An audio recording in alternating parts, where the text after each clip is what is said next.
The name of this story is Finding Our Love Between Our Stories.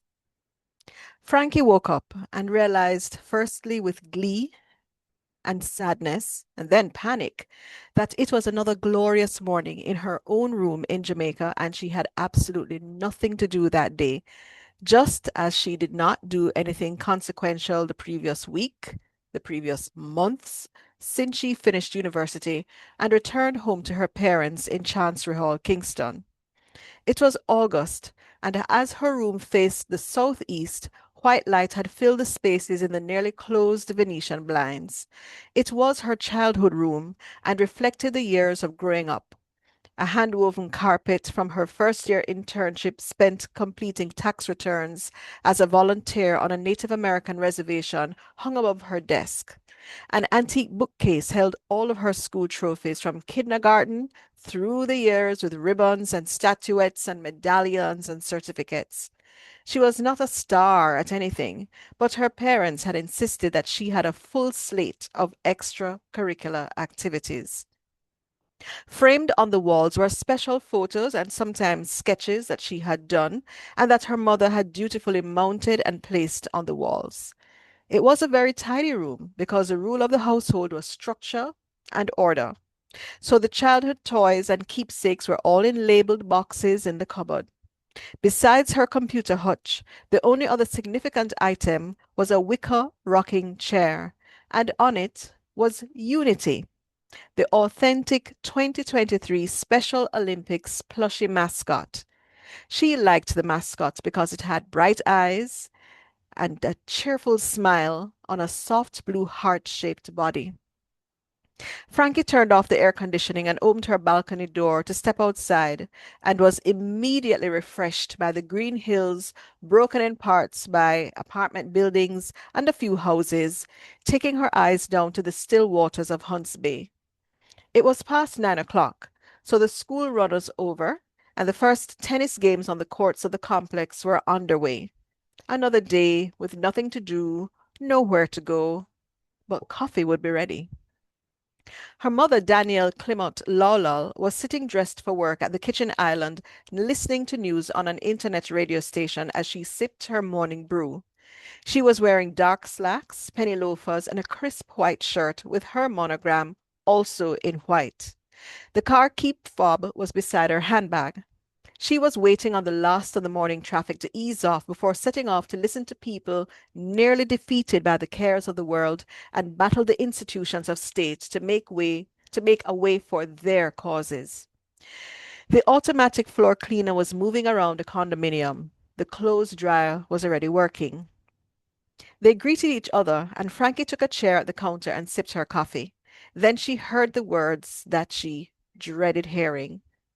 So, what are you going to do today? Getting some rest, you know. You used to be so involved into everything, so energetic.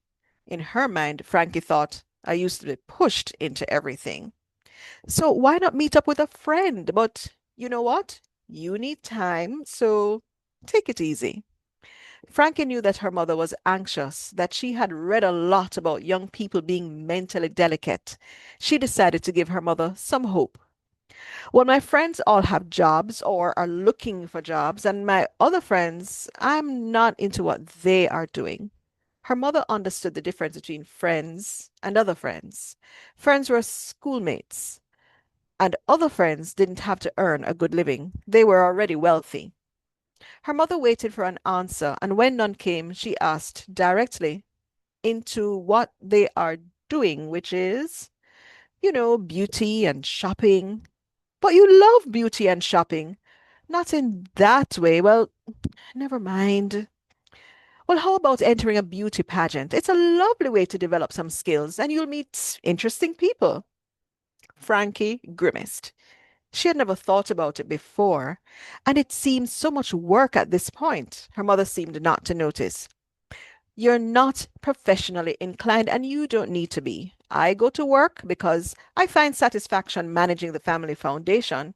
You need to do something and don't become like Frankie finished the sentence.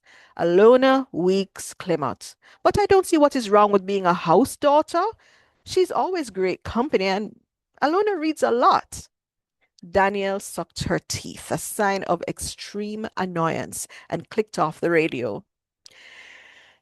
You have done well, Frankie, up to this point, with your father and I pushing you. It's time to find your own way now, and that will come through living a life with people and with challenges. She kissed her daughter's head, and I believe that you will. Let's just keep praying about it. And then she left. There was nothing to do and no one to talk to. It was a lifestyle rule for Daniel that a family should live privately, so everyone in the household had learned to be tidy. It helped that Daniel had every domestic machine and they lived in central air conditioning, which reduced dust. A cleaning service came twice a week to freshen up and iron, and a chef came twice a week to prep food that Daniel would finish up as she liked cooking.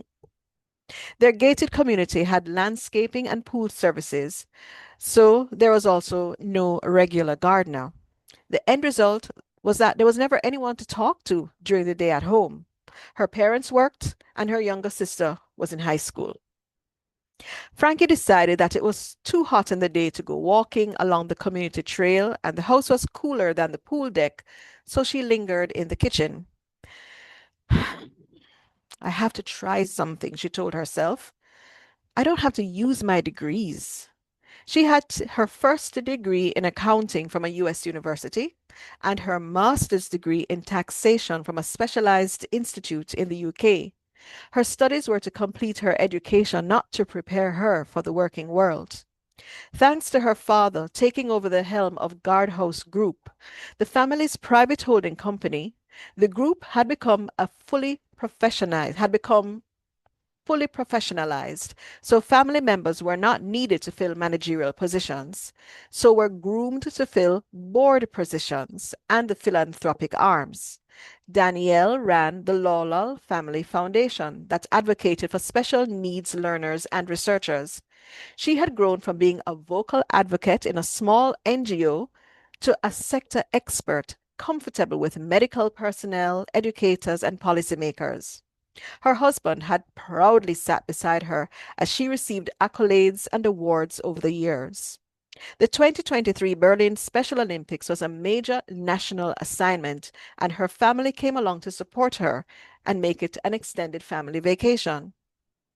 Frankie did not think that she was a replica of her mother. She could not imagine being enthusiastic about a cause, so heading a charitable foundation was out as a choice. She looked at herself in the mirror. Physical activity had left her fairly fit, and she was blessed with a curvaceous figure with a flat stomach, acne-free features, and a perfect smile thanks to years of orthodontic care. Maybe she would enter a beauty contest. It would be something to do. Frankie went back to bed and listened to comedy podcasts. It was sometime around 2 p.m. when she left her room again, hungry, and passed her sister's room and realized that she had arrived from school. Damilola's room was ajar, and Frankie heard voices. She gently knocked and realized that her sister was on a video conference call with her geography teacher. They had classes twice a week. She seemed to be interested in the subject. Frankie softly stepped into the room and listened, because now she had thought that she knew that voice, but she could not place from where. Damilola and her teacher were joking about whether climate change was caused by natural forces only, such as volcanoes, or influenced by human economic behavior, such as beef rearing. Frankie did not understand the discussion, but she liked the sound of the teacher's voice. He was challenging Damilola's thoughts, but in a gentle way, and he was making her sister laugh. Then he was wrapping up the class. So, he said, the internal forces of our planet is an area that you have to be able to discuss to pass your exam. The Caribbean is very active with them. Jamaica does not have volcanoes, but we do have earthquakes, and that's a sign of forces that are deep within the earth expressing themselves. Silent rivers run deep, sir. Not a correct reference, but yes, they do. Have a good evening now. Bye, Mr. Salman. Damilola closed the meeting. I remember, Frankie said triumphantly as her sister looked around at her quizzically. Alona's friend from school, Angola Salman. You know, sir? I met him years ago when Angola invited me to go on a hike, when Alona invited me to go on a hike with her church group. I don't remember how they knew each other, but he was the only person I knew who collected rocks. He didn't even go to her church, but he went because a hike was an opportunity to visit an area where he could observe rock formations. Does he teach at your school? No, Alona recommended him to Mummy when she heard that I needed geo extras. He lives in America. Interesting, said Frankie. Frankie decided to treat the beauty pageant as a college assignment. She realized that applications for the Miss Island Glamour competition were open, so she applied and had received an email that invited her to a video conference screening interview. Aside from that, the only thing that was scheduled in her 2 days was to listen to her sister's geography tutorials twice a week for 2 hours. She was reassured by the encouragement in Angola's voice, the patience that he employed in explaining, and how he firmly yet gently corrected Damilola.